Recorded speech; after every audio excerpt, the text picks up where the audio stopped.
Beneath the blazing Mediterranean sun, the ancient world trembled on the edge of destiny.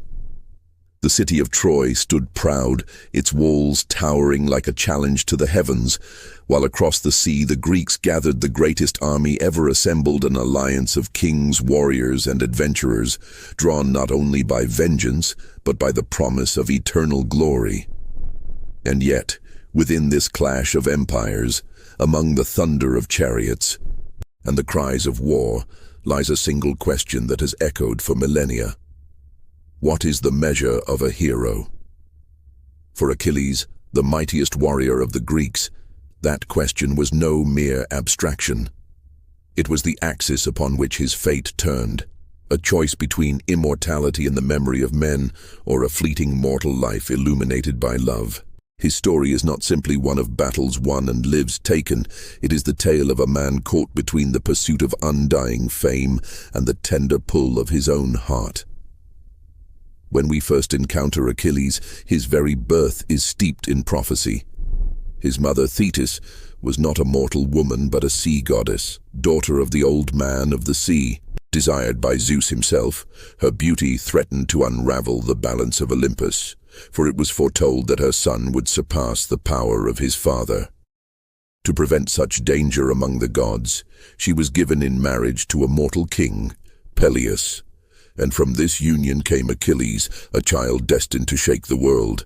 Yet even in his infancy, his fate was already bound to paradox. The prophecies declared that he would live a long and uneventful life, forgotten by men, or else he would burn bright upon the battlefield, winning immortal renown but dying young. It was this cruel bargain, fame without years, or years without remembrance, that framed every decision he would ever make. Thetis, desperate to preserve her son, sought to cheat destiny itself. Some say she dipped him into the river Styx, holding him by the heel so that the waters might make him invulnerable, save for that one fragile spot left untouched. Others tell of her burning away his mortality in sacred fire or anointing him with ambrosia, always striving to armor him against the cruel decree of time. Yet despite all her efforts, she could not erase the choice that lay before him. Achilles grew up knowing that his life would not be measured in decades, but in the weight of his deeds. As he reached manhood, the boy revealed himself to be something more than human. Tall, swift, and beautiful beyond ordinary measure, he became the pride of Greece. His skill with spear and shield, his unmatched speed across the battlefield, and his terrible wrath when angered, made him a figure of awe and dread alike. And yet, the legends tell us that Achilles was not merely a creature of war. He was also a man of fierce emotions, drawn to music, poetry, and companionship as much as to the clash of arms. It was in this softer side of his character that the seeds of his greatest struggle were planted, for alongside his destiny for glory grew the love that would come to define his life. In the halls of his father, Achilles was not raised alone. At his side was Patroclus, a boy of noble blood who had been exiled for killing another in anger. Taken in by Peleus, Patroclus grew up as Achilles' companion, sharing his meals, his lessons, and his bed. The two became inseparable, bound by bonds deeper than friendship, closer than kin. Whether the Greeks of old spoke openly of their love, or whether later generations cloaked it in ambiguity, the intimacy of their bond cannot be denied. To Achilles, Patroclus was not merely a companion, but the other half of his soul. A man who grounded him when pride might have carried him too far, who offered tenderness when rage consumed him. Where Achilles was a storm, Patroclus was the calm that steadied its center. Their bond would soon be tested upon the greatest stage the world had yet known. Across the Aegean, the Trojan prince Paris had carried off Helen, the wife of Menelaus, king of Sparta, and with that single act, he sparked a conflict that would engulf nations. The Greek kings swore to uphold Helen's marriage pact, each bound by oath to defend her honor, and so they raised an army to sail against Troy. Among them was Agamemnon, brother of Menelaus and high king of the Greeks, who demanded that every hero of Greece lend his strength to the cause. Yet even as ships gathered by the hundred, there remained the question of Achilles. For what is a war without its greatest warrior? But Achilles was not so easily persuaded. He knew that to join this war was to embrace the prophecy, to seize the path of short life and eternal glory, and in doing so abandon the quieter happiness that might have been his. His mother warned him of what lay ahead. If he stayed in Phthia, he would live to old age obscure but safe. If he sailed to Troy, he would never return, though his name would be sung for all time. For a youth reared in the ideals of Greek heroism, the lure of undying fame was almost irresistible. And yet, it was not ambition alone that stirred Achilles' heart, but something far more personal. Patroclus too was drawn into the tide of war, and where Patroclus went, Achilles would follow.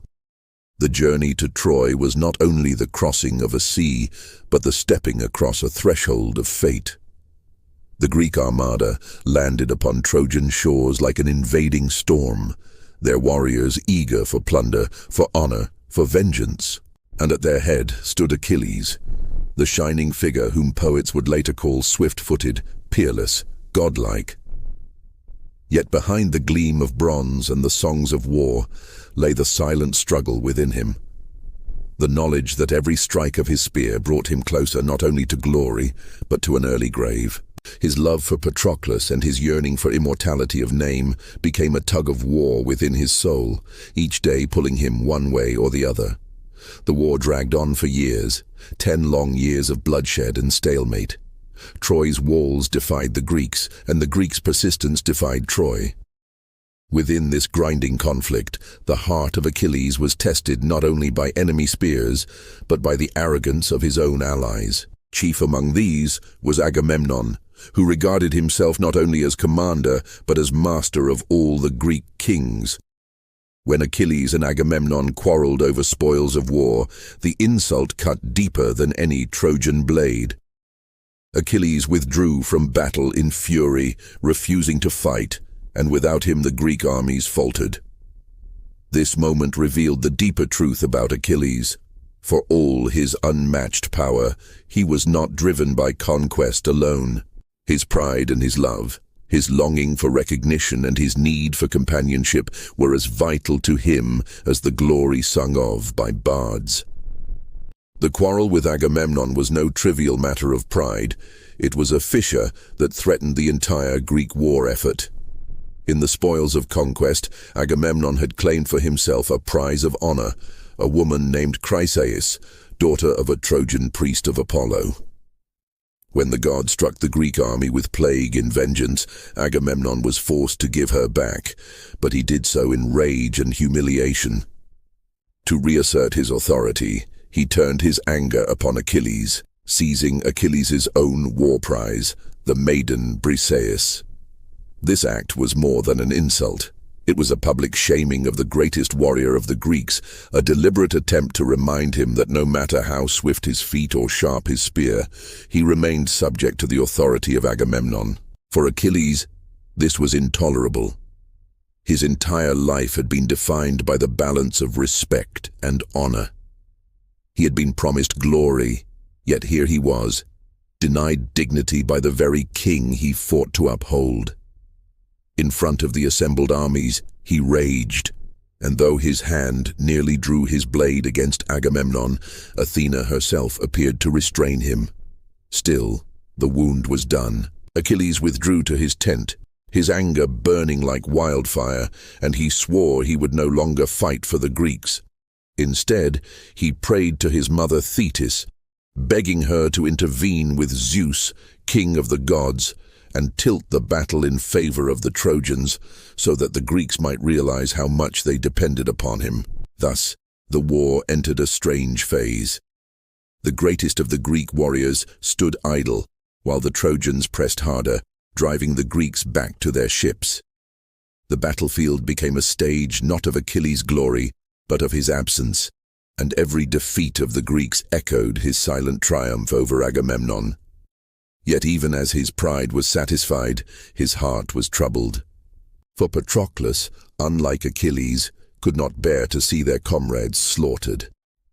He pleaded with Achilles to return to the fight, to set aside his anger, but Achilles would not bend.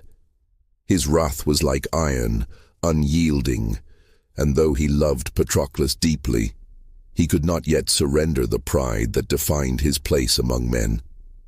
The Trojans, emboldened by Achilles' absence, pressed their advantage. Led by Hector, Prince of Troy, they came close to burning the Greek ships, and the Greek kings despaired.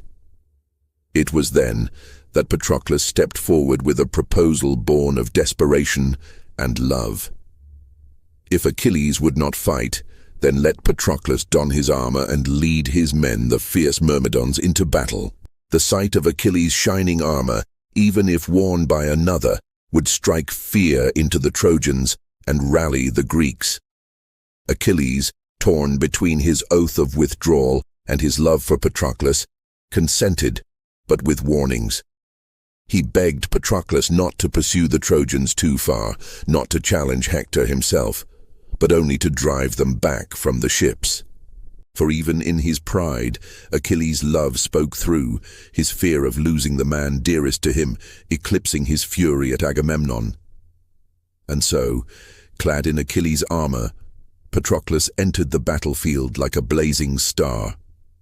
The Trojans fell back, mistaking him for the godlike Achilles, and the Greeks surged forward with renewed hope. Patroclus fought with a fury not his own, inspired by the need to protect his companions and to prove himself worthy of the trust Achilles had placed in him. Yet in the heat of triumph, he forgot Achilles' warning. Carried away by the tide of battle, Patroclus pressed onward, striking down Trojan after Trojan until he faced Hector himself. There, before the gates of Troy, the fatal encounter unfolded. The clash was fierce, but Patroclus could not match Hector's strength without Achilles at his side. Struck down, he fell upon the battlefield, his life ebbing away as the Trojans closed in. Yet even as death came for him, he spoke words that would echo in Achilles' soul. That Hector would not long outlive him, that soon the vengeance of Achilles would find him. And with that, Patroclus died, leaving behind not only the armor he had borrowed, but the heart of the man who loved him. When the news reached Achilles, it was as if the earth itself had been torn apart. The warrior who had defied kings, who had withstood the pleas of comrades and the will of gods, broke into a grief so raw that even the immortals pitied him. His cry shook the shores, his tears mingled with the salt of the sea, and his hands tore at his hair in anguish. No insult from Agamemnon, no threat from Troy, no prophecy from Olympus had ever cut him so deeply as the loss of Patroclus. For in that moment, all questions of pride and glory fell away, and only love remained. It was then that Achilles made his choice. He knew that to return to battle was to embrace the prophecy, to march toward his own death. But without Patroclus, life itself held no meaning. He would rather burn bright for a moment than linger in the shadows of grief. He would choose love, even if it meant choosing death. For in avenging Patroclus he would not only strike down Hector, but bind his own name forever to the memory of the man he loved. When Achilles emerged from his grief, the man who rose was not the same as before. His sorrow had hardened into something the world had never seen, a wrath so absolute that it terrified even the gods. No longer was he the warrior who sought recognition from Agamemnon, nor the youth torn between long life and eternal fame. He was now a man stripped bare of hesitation, whose every breath was bent toward avenging the one he had lost. Patroclus was dead, and with him had died the last restraint on Achilles' fury. But to return to battle, Achilles first needed armor. Hector had stripped the gleaming panoply from Patroclus's corpse, leaving Achilles unarmed. It was then that his mother Thetis rose once more from the sea, carrying with her a gift from Hephaestus, the smith of the gods. The new armor was no mere protection. It was a work of divine art, a blazing constellation of bronze and gold, its shield inscribed with the images of all the world, cities at peace and war, the rhythms of harvest, the dance of stars. It was as if the cosmos itself had been forged to accompany Achilles into battle, a reminder that his struggle was no longer personal but cosmic, a moment destined to echo for eternity. Clad in this god-wrought armor, Achilles returned to the field, and his very presence was like a storm breaking upon the plain. The Trojans, who had once pressed the Greeks to the brink of annihilation, faltered at the sight of him. His voice rose in a terrible cry, amplified by the goddess Athena, and the Trojans quailed as though they faced not a man, but a god of war incarnate. Into their ranks he charged, and the slaughter began. What followed was not battle in the usual sense, but devastation. Achilles cut through Trojan warriors as if they were grass before the scythe. No plea for mercy moved him, no ransom swayed his hand. The man who once lingered in his tent for pride now fought with the abandon of one who knows death is certain and welcomes it. He waded into the river Scamander, and the river itself rose in anger, choked with corpses until its waters could bear no more blood. Yet even the fury of a river god could not restrain Achilles, for his grief and wrath were greater than nature itself. At last, the vengeance he sought brought him face to face with Hector. Before the walls of Troy, the two champions met, and all the world seemed to hold its breath. Hector had slain Patroclus, and though he wore Achilles' old armor, he knew he could not withstand the man himself. Fear gripped him, and for a time he fled, circling the city's walls 3 times with Achilles in relentless pursuit. But fate cannot be outrun. Athena, deceiving Hector in the guise of his brother, gave him courage to turn and face his foe, and in that moment, the duel began. The clash was brief but decisive. Achilles hurled his spear, missed, and retrieved it with Athena's aid, while Hector's throw glanced harmlessly off the divine armor. With no weapon left, Hector stood vulnerable, and Achilles drove his spear into his throat, the fatal blow sealing the prince's doom. As Hector lay dying, he begged Achilles to return his body to Troy for proper burial. But Achilles, consumed by vengeance, refused. Instead, he tied Hector at his corpse to his chariot and dragged it through the dust before the watching walls of Troy. The people of the city wailed, Priam tore his hair, and Andromache, Hector's wife, collapsed in grief. Yet Achilles, unmoved, returned to the Greek camp, his wrath unquenched. For even in victory, his heart remained pierced by loss. Patroclus was gone, and no act of vengeance could restore him. Achilles held funeral games in his honor contests of strength and speed to honor the memory of the fallen. Yet even as chariots raced and spears flew, his thoughts lingered not on the glory of the games, but on the absence beside him.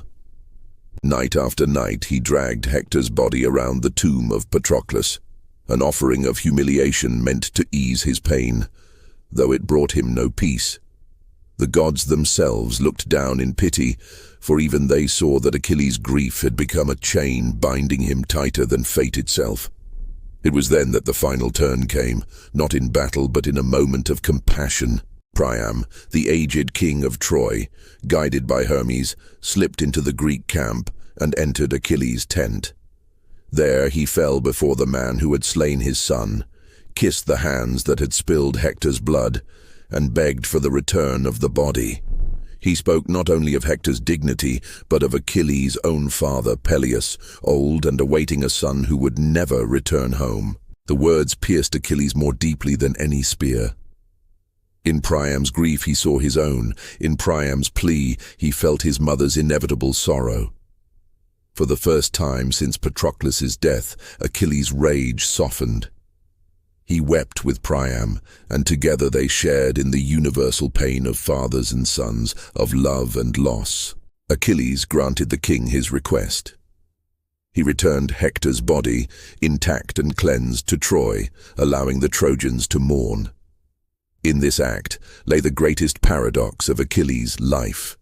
The man who had wrought destruction unmatched, who had chosen wrath and glory over long life, revealed in the end the humanity that made him more than a killer. Love had driven him to vengeance, but love also allowed him compassion. In giving Hector back to his father, Achilles acknowledged that even enemies share the same bonds of family, grief, and love.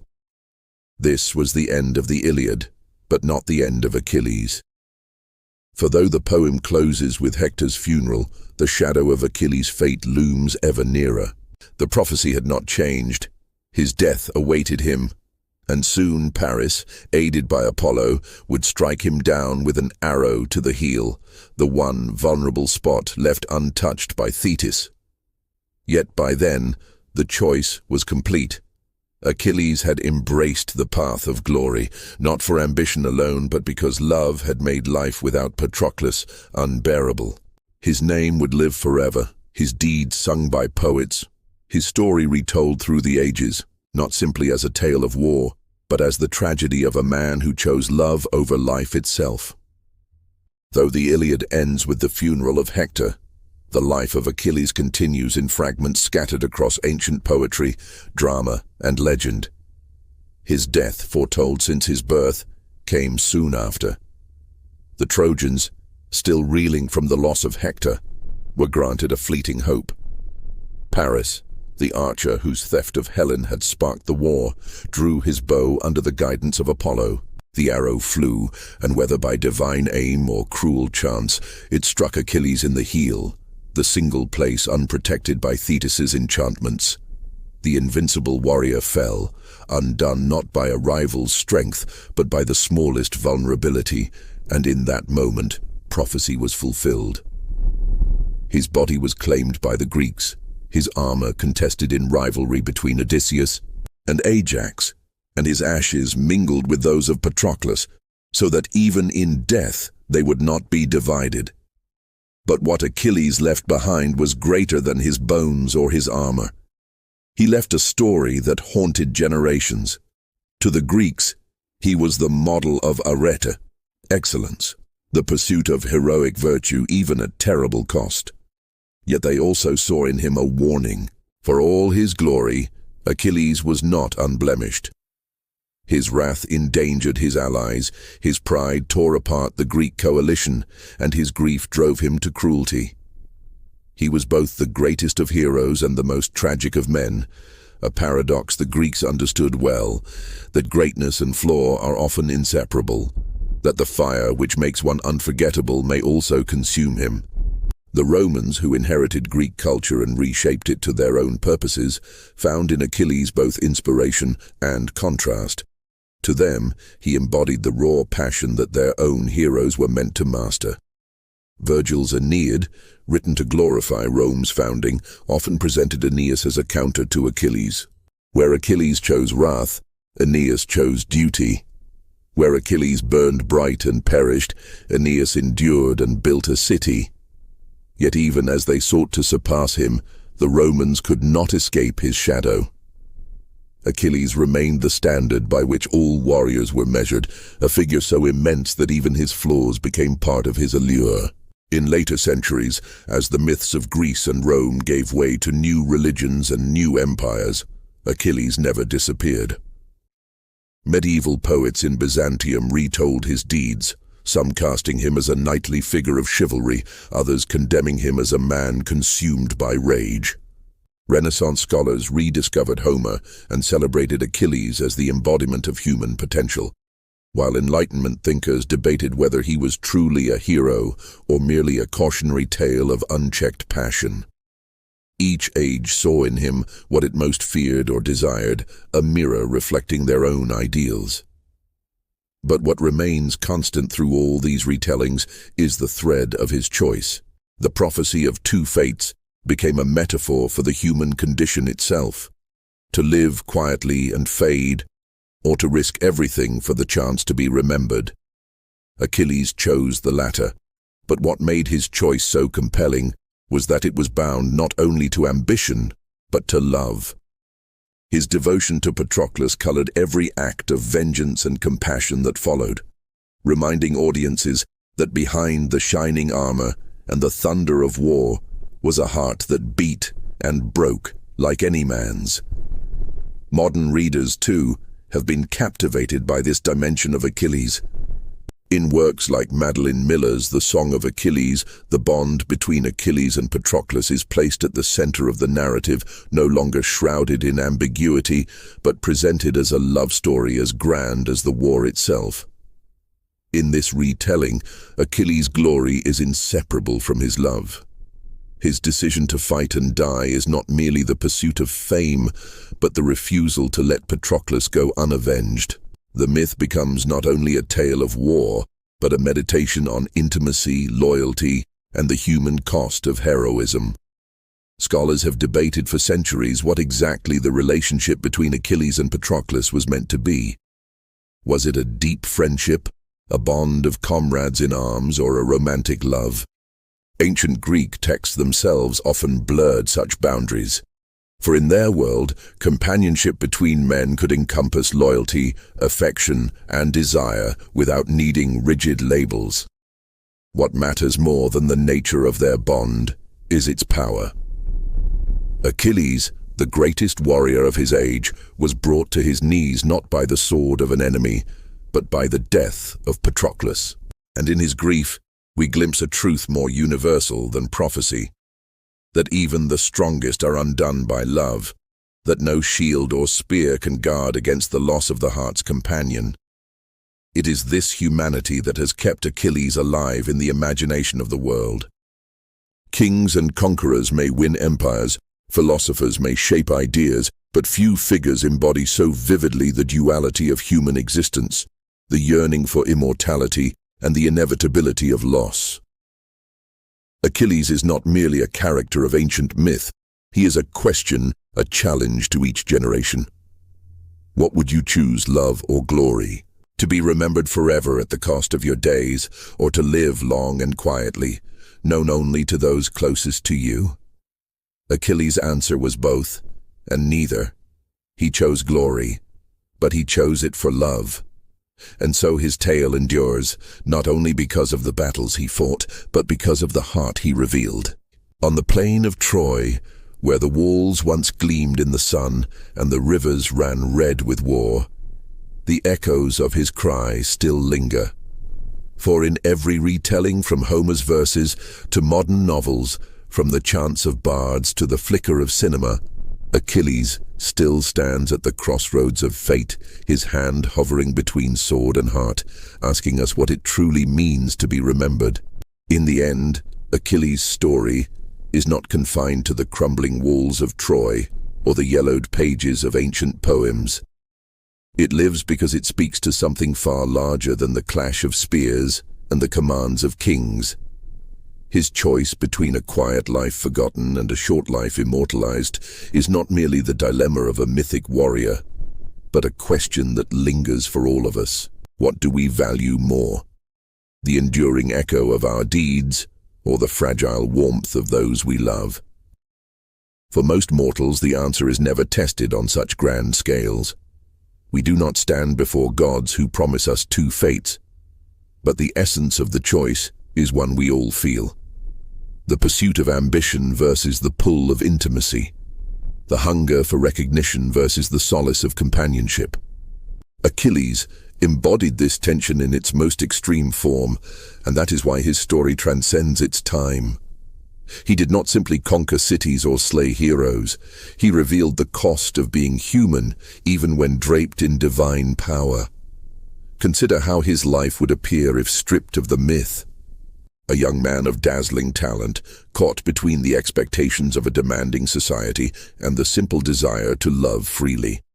A man who felt slighted by authority, whose pride drove him into isolation, only to find that love could wound more deeply than any spear. A man who in his grief chose a path that gave meaning to his pain, even though it shortened his days. Remove the armor, the shield, the river gods and Olympian deities, and Achilles could be anyone who has ever wrestled with the fear of being forgotten, the ache of loss, the hunger to matter. This is why his legacy endures. Not because he was perfect, but because he was flawed in ways that make him recognizable. His wrath was destructive, his pride dangerous, his vengeance merciless. And yet, he loved so fiercely that he could not endure a world without the one who steadied him. He was at once godlike and utterly human, radiant and broken, immortal in story yet mortal in heart. That duality is why poets, historians, and storytellers have returned to him for 3,000 years, why his name has never faded even as the ruins of Troy have crumbled into dust. And so when we speak of Achilles as the warrior who chose love over glory, we are not softening his story, nor are we distorting it. We are uncovering the truth that lies beneath the bronze and blood. That his glory was inseparable from his love, that his wrath was the shadow of his grief, and that his immortality was won not only on the battlefield, but in the tears he shed for Patroclus. Achilles did not reject glory outright. He embraced it, but for reasons deeper than ambition. He chose to be remembered because forgetting would mean losing Patroclus twice. His name would echo so that their bond would never fade. In this way, Achilles challenges us to rethink what we call heroism. Is it the strength to slay enemies, or the courage to love so deeply that loss can shatter even the strongest of men? Perhaps true heroism lies in the recognition that even the most exalted warrior is vulnerable, that no shield can guard the heart. Perhaps immortality is not won in the songs of bards alone, but in the memories of those who loved us and those who retell our stories. The plain of Troy is silent now. The walls are ruins. The rivers flow quietly, and the dust of armies long scattered lies beneath the earth. But the voice of Achilles has not gone silent. It still calls to us through the centuries, in every retelling, in every reflection, in every moment when we must choose between ambition and love, between the hunger to be remembered and the yearning simply to live. He remains the youth whose heel bore the fatal flaw, the man whose wrath shook kingdoms, the lover who wept until the gods themselves pitied him. Above all, he remains the question. If offered the chance at eternal fame at the cost of all you hold dear, what would you choose? For Achilles, the answer is carved into history. He chose to burn bright, to embrace the short life and the immortal song. But in truth, what he chose most of all was love, for Patroclus, for the bond that outlasted death, for the memory that no prophecy could erase. And perhaps that is why, even now, we speak his name. Achilles did not die at Troy. He lives as long as love is remembered, as long as humanity continues to wrestle with glory and grief. He lives because his choice was ours all along.